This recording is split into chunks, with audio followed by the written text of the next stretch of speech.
अनेक कथाएं चलती हैं और उन कथाओं में कहा जाता है कि इस कथा को सुनने से आपको पुण्य की प्राप्ति होगी या कोई पुण्य की प्राप्ति नहीं होगी। गीता को सुनने से आपको कोई पुण्य नहीं मिलेगा, ये मैं कह रहा हूं आपको।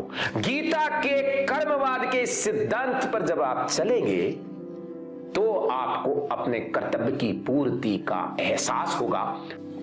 जय श्री कृष्ण। बंधुओं, गीता का जो ज्ञान है वो एक ऐसा ज्ञान है जो किसी भी आपके संशय को,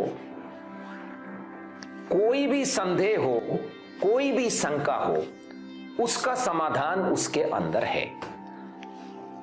महारथी अर्जुन श्री कृष्ण से जो प्रश्न करते हैं, हम सबको ये लगेगा कि ये प्रश्न हमारे मन में है, कहीं न कहीं हमारे अंदर ये प्रश्न चल रहा है और पता नहीं ईश्वर की ये महिमा है कि वो हमारे सारी शंका और समाधान कृष्ण ने बताया और शंका अर्जुन ने बताई। हमारी अपनी सारी शंकाओं को अर्जुन के मुंह से भगवान ने निकलवा कर खुद भगवान के मुंह से उनका समाधान है। ऐसा पवित्र ग्रंथ जिस कौम के पास हो, जिस राष्ट्र के पास हो, वो आज प्रेरणा के लिए मोटिवेशनल स्पीकरों के यहां लाइन लगाकर खड़े हुए हैं। ये दुनिया का सबसे बड़ा आश्चर्य है। आइए आज हम प्रयास करते हैं कि भगवान श्री कृष्ण ने अर्जुन को इन शंकाओं को कैसे समाधान किया। हम प्रथम अध्याय की बात करें तो यह शुरू होता है कि महाराज धृतराष्ट्र राजसारथी संजय से कहते हैं कि धर्म क्षेत्रे कुरुक्षेत्रे समवेता युयुत्सव मामकाश्च पांडवाश्च किम कुर्वत संजय। एक बात मैं यहां बता देना चाहता हूं, बहुत से लोग समझते हैं कि गीता की भाषा बहुत क्लिष्ट है, कठिन है, पर मैं आपसे कहता हूं गीता की भाषा बहुत ही सरल और सहज है। उसको समझने के लिए व्यक्ति यदि तैयार हो तो गीता की भाषा वैसी है जैसी आपकी अपनी भाषा है। कठिन और क्लिष्ट इसको उन लोगों ने बना दिया है जो इसके टीकाकार हैं, जो टीका के नाम पर अपनी विचारधारा उसके अंदर घुसेड़ते हैं, जिसको मिश्रण करते हैं, अर्थात वैचारिक वर्ण संकरता प्रदान करते हैं। आज बहुत से ऐसे महानुभाव भी हैं जो कहते हैं कि गीता का तो युद्ध हुआ ही नहीं था, ये तो केवल मन की और हृदय की बात है जो एक साधक के अंदर उठी और उसके अंदर ही उसी की आत्मा ने, उसी के प्रेरक शक्ति ने उसको समाधान दे दिया। ऐसे लोग वास्तव में पूर्णतः नास्तिक हैं, जो भले ही किसी भी तरह के चोले में हों। गीता भगवान श्री कृष्ण ने और अर्जुन ने दोनों का वार्तालाप है और वो वार्तालाप युद्ध भूमि के रण क्षेत्र के बीच है जहां दोनों ओर की सेनाएं सशस्त्र थी। और धृतराष्ट्र से ये गीता धृतराष्ट्र के श्लोक से शुरू होती है और अंत में ये गीता संजय के श्लोक से समाप्त होती है। गीता के अंदर 700 श्लोक हैं। पहला श्लोक है जो धृतराष्ट्र राजसारथी संजय से पूछते हैं, क्या पूछते हैं? धर्म क्षेत्र। अब मैं इस श्लोक को बोलता हूं और आप खुद समझेंगे कि कितनी सरल भाषा है गीता। धर्म क्षेत्रे कुरुक्षेत्रे समवेता युयुत्सव मामकाश्च पांडवाश्च किम कुर्वत संजय। धर्म क्षेत्र यानी धर्म क्षेत्र, कुरुक्षेत्र हमारा जो आज का हरित प्रदेश हरियाणा प्रदेश है, वहां का एक बहुत ही खूबसूरत और धार्मिक स्थल जो कुरुक्षेत्र है उसमें, क्योंकि यहां पर कौरव और पांडवों की सेनाओं में महायुद्ध हुआ था। धर्म क्षेत्र कुरुक्षेत्र समवेता, समवेता का मतलब होता है समवेत, एकत्रित हुई, एक जगह इकट्ठे हुए। यु उत्सव का मतलब युद्ध की इच्छा से। मामकाश्च, अब इस मामकाश्च का भी क्या मुझे अर्थ करना पड़ेगा? मामकाश्च मतलब मेरे, पांडवाश्च यानी पांडव के, किम माने क्या। ये तो हमारी लौकिक भाषा है जो बहुत से क्षेत्र में बोली जाती है। हरियाणा के प्रदेश में किम खूब बोला जाता है। किम का अर्थ होता है किम कर रहा है भाई, किम यानी क्या। किम कुर्वत संजय। अब आप ब्रज में चले जाइए, वहां कुर्वत का अर्थ पता चल जाएगा। कुर्वत का मतलब है क्या कर रहे हो, और संजय का अर्थ संजय। इतनी साधारण सी भाषा को यदि टीकाकार इसको क्लिष्ट बनाते हैं तो इसमें ना तो कृष्ण का दोष है, ना अर्जुन का, ना आपका ना हमारा, ये तो उन महान टीकाकारों का दोष है जो इसको इतना क्लिष्ट बनाकर पेश करना चाहते हैं कि आम जनता, आम प्रजा इससे दूर हट जाए। और इस गीता के ज्ञान से दूर हटने का जो दुष्परिणाम हुआ है वो क्या हुआ है? वो हुआ है व्यक्ति कर्म की महिमा को भूल गया, कर्म से दूर हट गया।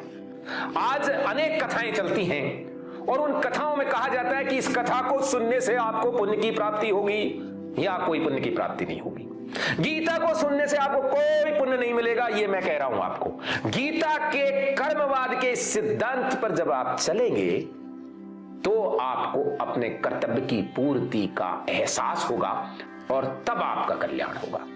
ये गीता बार बार आपको बताती जाएगी। ये शुरू होती है, धृतराष्ट्र पूछते हैं कि उस कुरुक्षेत्र धर्म क्षेत्र में मेरे और पांडव के पुत्र क्या कर रहे हैं संजय।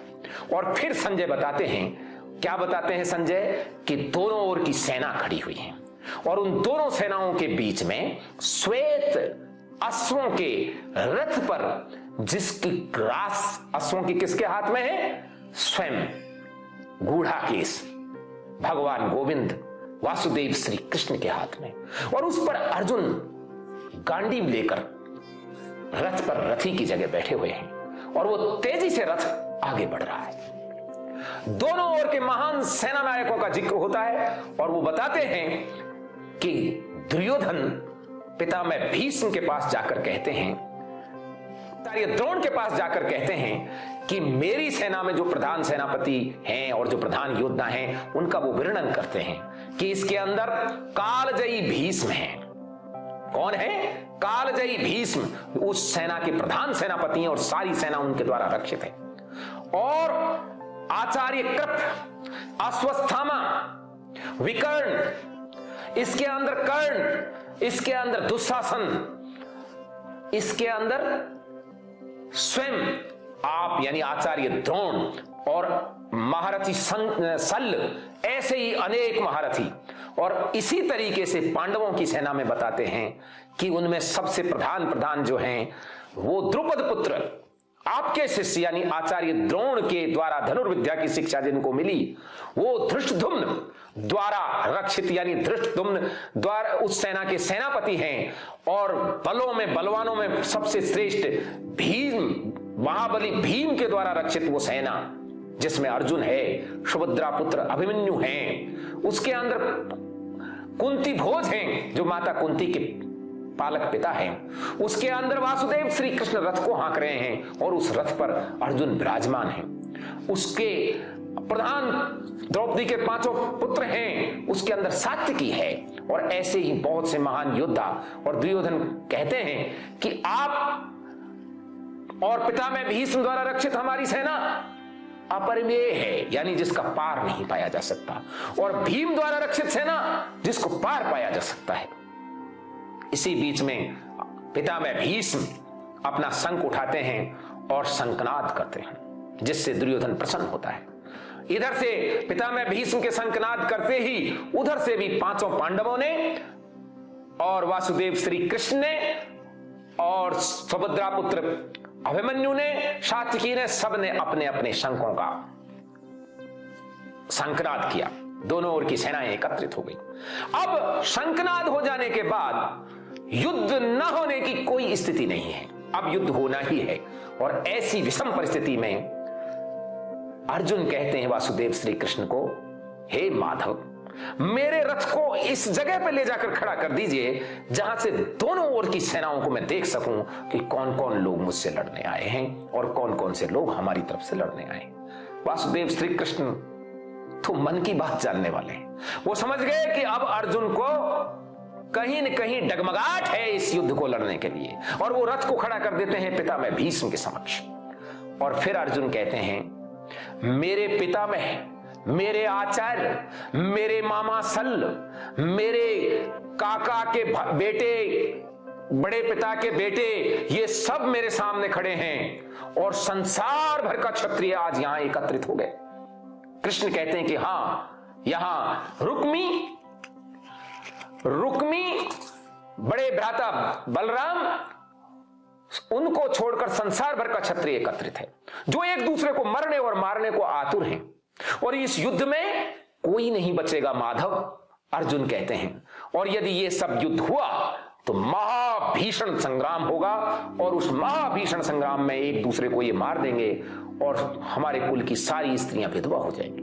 और स्त्रियों को विधवा हो जाने के बाद वो व्यभिचार में लिप्त हो सकती हैं और व्यभिचार में प्रदूषित हो सकती हैं। प्रदूषित होने के बाद उन स्त्रियों के वर्ण संकर संतान पैदा हो सकती है, और वर्ण संकर संतान की तो पिंडों तक क्रिया भी नहीं लगती। अर्थात जो महान पूर्वज जिनका हम श्राद्ध कर्म करते हैं वो स्वर्ग में विराजमान हैं, वो भी नीचे गिर जाएंगे। हे वासुदेव कृष्ण, ये दुर्योधन और कौरव तो दुर्बुद्धि हैं, इनको इतनी समझ नहीं है कि ये इस युद्ध को ना लड़ें और इस महाविनाश से बचाएं, पर आप और हम तो समझदार व्यक्ति हैं, इस युद्ध को रोकने के लिए हमें कोई उपाय करना चाहिए। तब वासुदेव श्री कृष्ण कहते हैं, यदि आज ये बात कही गई होती तो लोग उस अर्जुन को शांति का नोबेल पुरस्कार दिला देते। बड़ी अच्छा भाई, शांति चाहिए, उसने छोड़ दिया, कुछ नहीं चाहिए उसको। लेकिन वासुदेव श्री कृष्ण ने ऐसा नहीं किया।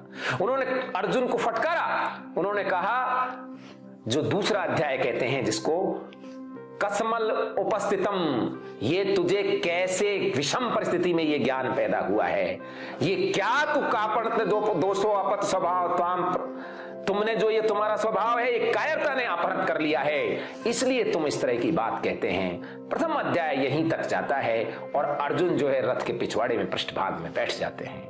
जय श्री कृष्ण।